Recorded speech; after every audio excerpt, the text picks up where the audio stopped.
Brian from Georgia. I'm here. How are you? Hi, Brian.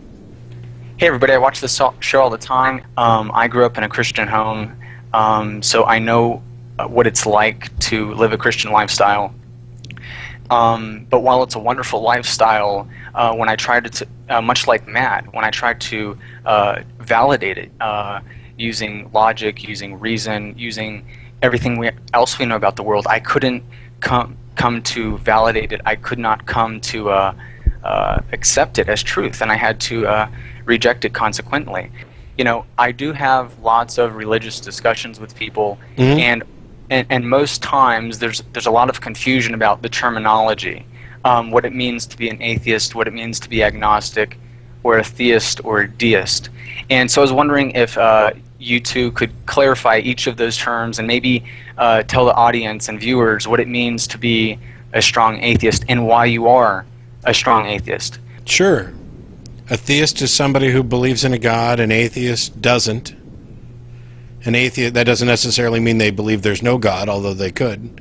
And an agnostic, well, it depends on what kind of agnostic you're talking about. I find the term to be largely useless, and I know that pisses off all kinds of people who would prefer to use that label.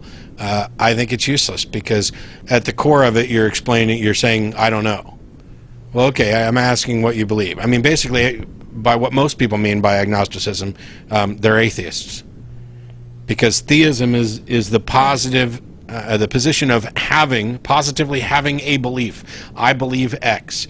And anything other than that qualifies as atheism, at least according to my definitions. Right. Now, the strong atheist position is one where you believe that there is no God.